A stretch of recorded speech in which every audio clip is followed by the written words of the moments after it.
You are listening to the Awake Athlete Podcast. I'm Jessica Mikowski, endurance athlete and mindset coach, here to share with you perspectives and contemplations from a 10,000-foot view of life.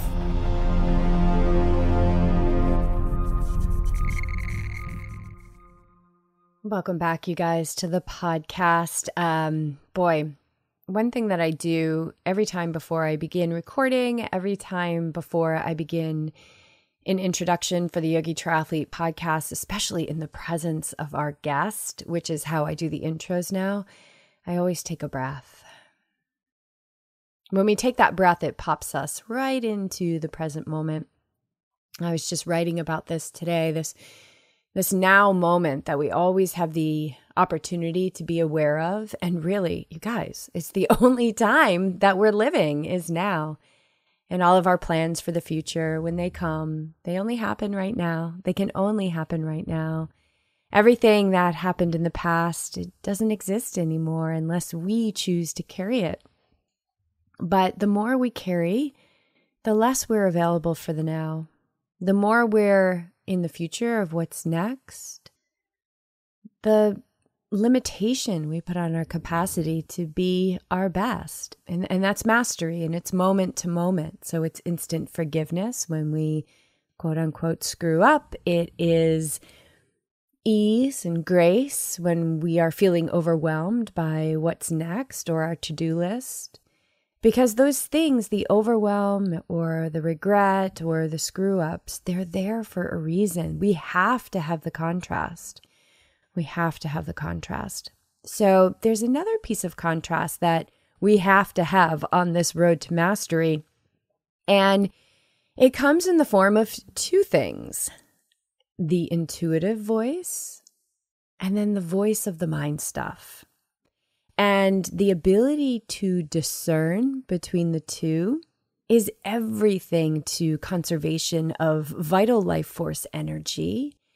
It is imperative to our ability to live, train, race, and be our most powerful selves.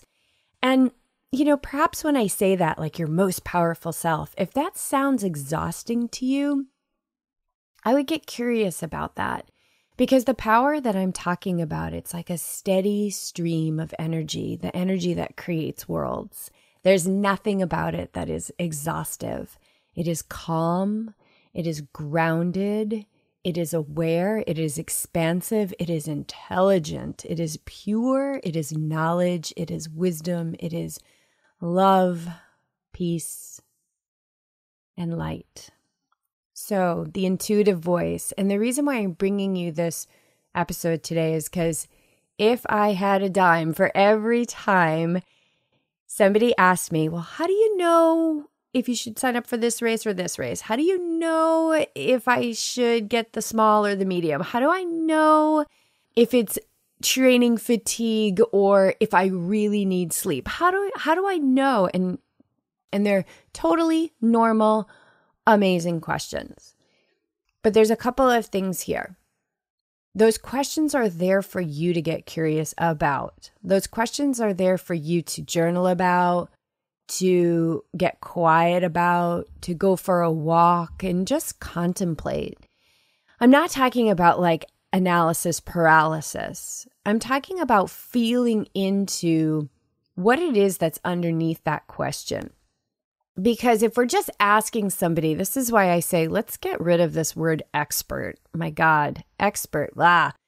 Expert is somebody who has stopped learning, who says, I know it all. Or let's not say that they're the ones that are holding on to that.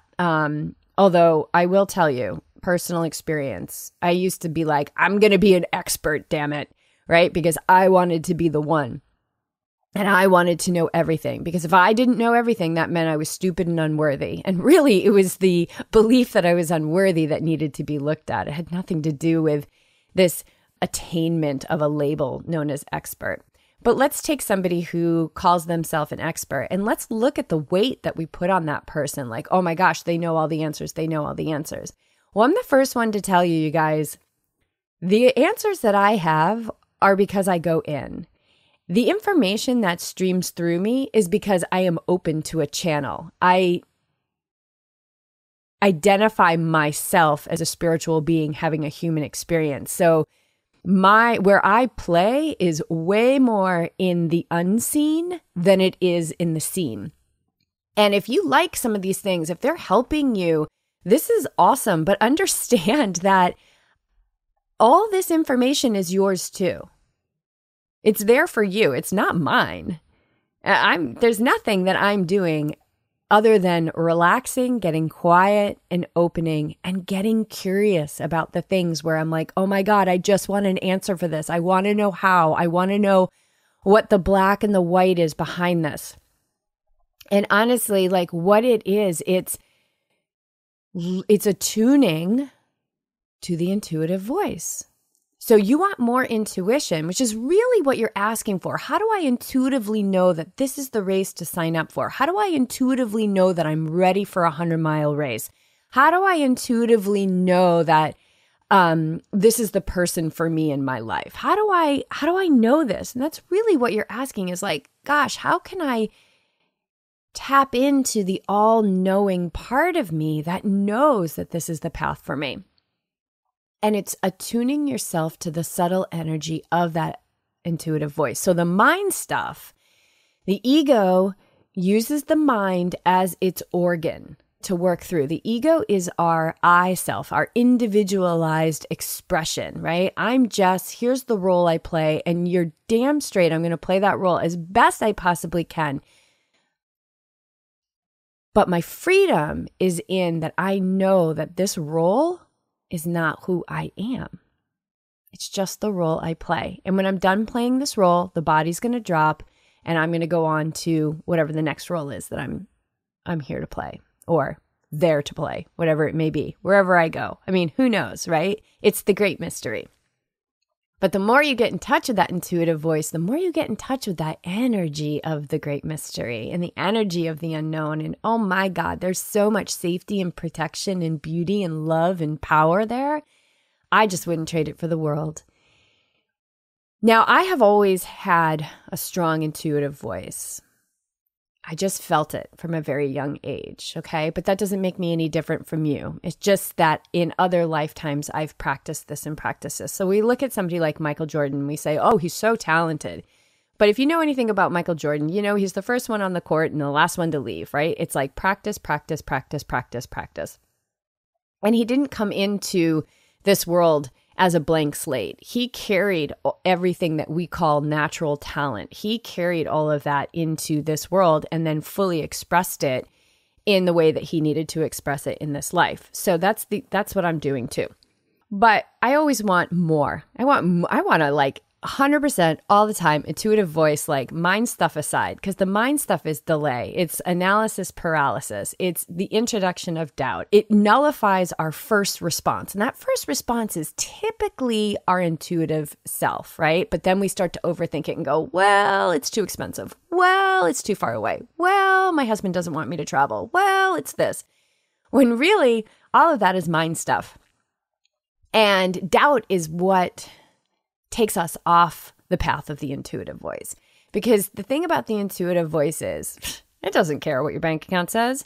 It doesn't care, what your spouse says. It doesn't care that you don't have your team gear yet and the race is in 2 weeks. It doesn't act on logistics. So it acts in a way, this energy of intuition acts in a way where it moves in all directions. It's not logical, but it comes from an expansive mind, the universal mind that says this soul needs to be going in this direction and I'm going to continue to guide them. The intuitive voice also will not beg for your attention. It will not yell at you like the mind stuff does. It will not introduce doubt. It just is like this quiet part of us that's like, yep, that's what I recommend, but I'm not going to beg for you to do it. And the mind stuff is like, throws in all the logic, what makes sense on paper. So how do you begin to attune to the intuitive voice? We all have it, you guys. We all have it. It depends really the ease in which you're going to develop it, or the pace, I should say, in which you will develop this relationship is really going to come from how identified you are with the mind. That's going to determine the pace and the ease in which you develop this relationship with your intuitive self. So, a couple of things. Here's a great way to do it during your workouts. Let's say you're out running and you have intervals or like a fartlek, and let's say it's 30 seconds. And so you're picking it up for 30 seconds and you're feeling it, right? You really want to feel, you want to be in that present moment. So an experience of presence is being in pure experience independent of the commentary in your mind. And this is why the mind training, putting our awareness on something other than the mind stuff, something other than the thoughts. It's not about stopping the thoughts. It's about training our awareness to be on something else. And presence is about training your awareness to being in the pure experience of that moment. Doesn't matter if the commentary is still going, but it's almost like being in a restaurant, like a busy restaurant, where you're having a conversation with the person across the table from you, and it's like a really engaging conversation, but there's all this background noise that's happening in the restaurant, but it doesn't distract you.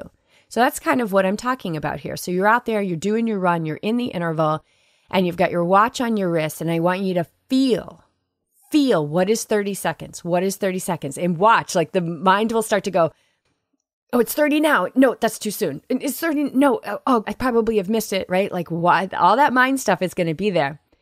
And I want you to feel your foot strike, feel the time, feel your legs, feel your breath, and wait. And when you get that hit, 30 seconds, I want you to look at your watch. And it might be like 29 seconds, or it might be like 42 seconds. And do that over and over and over and over again. This is going to help you understand the tendencies of the mind stuff. This is going to help you understand how we want to be right? That's the ego. Like, I want to nail this. I want to be right on this. It's going to give us an opportunity to detach if we're incorrect or if we've gone over the interval. But most importantly, it's going to give us the opportunity to strengthen our ability to discern between what is the mind and what is the intuitive all-knowing self. Okay, so that's a really fun, I like it. I still do it. I do it a lot. And I watch the mind. It's so funny. A lot of the times I nail it. A lot of the times I let the mind go, no, look now. And it's like that 1 second and you're like, like, why did I do that? And then the other thing is, let's take it to races. So this is a question I get all the time. Like, what race should I do? I don't know what to do. And there's pro and con lists and there's all this stuff. And it's like, just make the decision. What was your first inkling, right? So for me, I just let it come. For me, I just let it come. Meaning, Lake Placid. Let's take Lake Placid for an example. Ironman Lake Placid. In 2008, when I finished Ironman Coeur d'Alene, I remember the next day we had a party because at that point in my life, it was all about like do an Ironman and then party hardy, baby, like anything to get some wine or beer in before noon. That was awesome. And eat a lot of cheese. That was the other thing I loved to do. So I remember at that party looking at the profile of Coeur d'Alene, which at the time, this was the old bike course, like super hilly. And I know it's still hilly now. I don't know what the bike course is, but we're all looking at like, what's the next Ironman? What's harder? And we looked at Ironman Lake Placid and I looked at the bike course profile and I was like, oh my God. And in that moment, I knew I was going to be doing Ironman Lake Placid. That was 2008. I just knew it. I knew I was going to do it. But I didn't start planning, I'll do it in 2012 or I'll do it in this, I'll do it in that. I didn't start planning that stuff. I just let life continue. In 2010, Beej and I moved back to Rhode Island and we knew that Ironman Lake Placid was the closest one physically, something that we could drive to. We could take the dogs because that was always our important thing, was to take Harry and Lhasa with us. those were our dogs before we had Clark. And we drove up there in 2011 and we volunteered. So now the intuitive hit hasn't gone. I know I'm going to do it at some point. We're up there in 2011 and I am like in love with this place and I'm swimming in Mirror Lake and I'm like, oh my God, it's getting closer. It's getting closer. So what do I do? The next day, this was back in the day where you volunteered so you could get the volunteer shirt, and then wear the volunteer shirt the next day when you stood in a huge line for hours waiting to get your registration in. Because at that point, Ironman still sold out like crazy. So the best way to get yourself a spot was to volunteer at the race. And yes, this was definitely something that I was like, okay, if I volunteer at the race, I'm going to have that shirt. So I'm definitely going to have that chance to sign up. So the next day I'm there, I sign up. And I remember telling my teacher about this, telling him like, I just knew in 2008 I was going to do it, da, da, da. And he said to me, whenever you are pulled, like you feel a pull somewhere, it's because you have karma there. Like there's something for you to work out. And immediately I'm like in fear, like, great, what's going to happen? So yeah, what's going to happen? So 2012, I go there and I race. And on the second loop of the bike course, if you're familiar with this, you're in Wilmington and you take a left and you're on 86, which is the back stretch of the course going past Whiteface Mountain. And it's like no man's land. It's like super lonely. And I was on pace for an 8-hour bike that day because I was staying in my heart rate zone.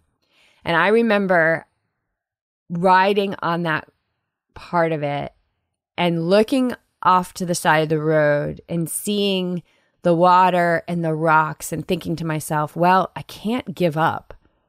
But if I drove my bike off the side of the road, I'd probably, get hurt and I wouldn't be able to finish the race. Like this was a viable option for me in that moment. Of course, I didn't do it. I kept going. It was, oh man, a tough day. And that karma that I had to work out was just finding the peace in the chaos, was finding the calm in the storm. So I went back in 2014. And what I had to work out there, and I was heavy into reading the Bhagavad Gita at this point, and that's always my pre-race book. It's the Every Man's Battle of the Mind, the one we all must wage to find out who the heck we truly are in this life. It's the best. It's the only book you need. And that was the year that they pulled hundreds of people from the water because of a thunder and lightning storm. It was downpours. I was already out of the water and on the bike at this point, and I was on the long, I think it's about a 7-mile descent. I think it's 73 into Keene. And it was downpours. It was like end of the world stuff. And I'm on my bike in my little kit, sleeveless. I think I had arms on. I'm shaking so bad because I'm so cold. My feet are coming unclipped from the pedals. The brakes don't work. And that was a day that I learned to surrender. And I remember from the Gita when Krishna is telling Arjuna, trying to describe to Arjuna who he is. And he says something along the lines of, I hold back the rain and I release it. And I thought to myself, anything can change. Relax. Just relax. There's something divine happening here. Don't fight it. There's nothing to be scared. And frankly, I was going so fast and I had no brakes. And I thought, well, if I crash, it's done. So just relax. That's the best thing you can do right now. And I surrendered that day. And I'll never forget that because it has come in so handy in my life and the scary moments of life where I realize and remember this comfort of surrender. So the intuition, you guys, test it out. You get the hit, do it. And nullify all doubt around the decision by letting your yes be yes and your no be no. Because the moment we begin to introduce doubt, we are keeping ourselves from an experience that our souls need to have, that we need to come through the other side of. And karma we always think is negative, but it's not. And the more we surrender and the more we trust, the more we are bringing in, inviting in this intelligent source energy that loves us unconditionally. And another part of the Gita Arjuna says, well, what about those people who are like done all this really bad stuff? Like, and then they start, walking on the path, or what if they start walking on this spiritual path and then they start doing really bad stuff? Like, what happens to them? And Krishna says, no effort is a waste. And anyone who begins to walk this path of the awake athlete will be provided with a protection, that you will be protected. We live in honorable ethics of truthfulness and non-harm and non-stealing, meaning we're not here to save anyone but ourselves. We are here to share generously, to open our hearts, to find contentment, to look at what we can be grateful for. We begin to live in these beautiful, powerful ways of life, and we open up to this protective energy. And it will protect us from the greatest fears. And I was protected on both of those days at Ironman Lake Placid. I have made many decisions that as soon as I say yes, they feel like a no, but I stay with them. And it's through those experiences, it's through those little, 30 seconds now, look, that I have strengthened my intuitive voice. One other thing that you can do is at the end of your meditation, you're in the calm space. I don't care if it's 5 minutes or an hour and a half. Doesn't matter. It's consistency. It's time over duration. You finish your meditation. You open your eyes. You feel the state of calm that you're in, and you look around. And take like 2 minutes to do this. Look around. Take it all in.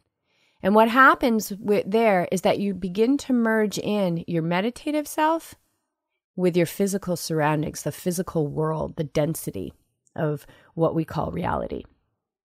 And as you do that, your meditative self begins to have more robustness within the constructs of this physical world. So that's another great way to do it. Okay, I hope that's helpful, you guys, because that intuitive voice, all-knowing, ever powerful and limitless. It loves you, it guides you, and it will absolutely ask you to do scary things. But let your yes be yes, and let your no be no. And give yourself a shot at the most epic life possible.